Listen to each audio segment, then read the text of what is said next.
Director Vinod இயக்கத்துல அஜித் நடிக்க போற படத்துக்கு ரசிகர்கள் அதிகாரம்னு தலைப்பு ஒண்ண வச்சு போஸ்டர் ஒன்று உருவாக்கியிருக்காங்க. சிவா இயக்கத்துல அஜித் நடிச்ச விசுவாசம் திரைப்படம் 2 வாரங்களுக்கு அப்புறமா தியேட்டர்ல ரொம்ப சக்சஸ்ஃபுல்லா ஓடிக்கிட்டு இருக்கு. வசூலையும் பல சாதனைகளை படைச்சிட்டு வருது. இது ஒரு பக்கம் இருக்க, தன்னோட அடுத்த பட வேலையை நடிகர் அஜித் தொடங்கிட்டாரு. மறைந்த நடிகை ஸ்ரீதேவியோட கணவர் போனி கபூர் தயாரிப்புல தீரன் அதிகாரம் 1 படத்தை இயக்குன வினோத் இயக்கத்துல அவர் புதிய படம் ஒன்று நடிக்க போறாரு.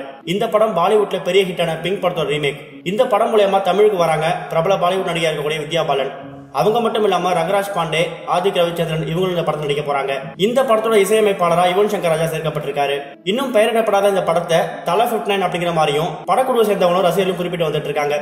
இந்த நிலையில தல ரசிகர்கள் சில பேர் இந்த படத்துக்காக போஸ்டரை தாங்களே உருவாக்கியிருக்காங்க. அதுல அட்வொகேட் கெட்டப்ல அஜித் இருக்கிற மாதிரியும் அவர் கூட படத்தில் நடிக்கிற மற்ற நடிகர்கள் புகைப்படங்கள் இருக்கு. அது மட்டும் இல்லாம படத்தில் இருக்கக்கூடிய டெக்னிக்கல் டீம் விவரமும் அந்த போஸ்டர்ல குறிப்பிடப்பட்டிருக்கு. படத்தோட தலைப்பு அதிகாரம் அப்படிங்கிற மாதிரி ரசிகர்கள் வச்சிருக்காங்க. அதிகாரம் அப்படிங்கிற வார்த்தையையும் அவங்க சாதாரணமா டிசைன் செய்யல. வழக்கறிஞரோட உடை, சிறை கம்பிகள் பல விஷயங்களை உருவாக்கியிருக்காங்க. இந்த போஸ்டர் இப்ப இணையதளத்தில் ரொம்ப வைரலா பரவிட்டு வருது.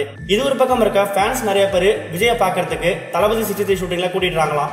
அதனால பல பிரச்சனை ஏற்படுது அப்படிங்கிற மாதிரி கருதி தயாரிப்பாளர் ஷூட்டிங்கை வேற இடத்துக்கு மாற்றத்துக்கு படக்குழு முடிவு செஞ்சிருக்காங்களாம்.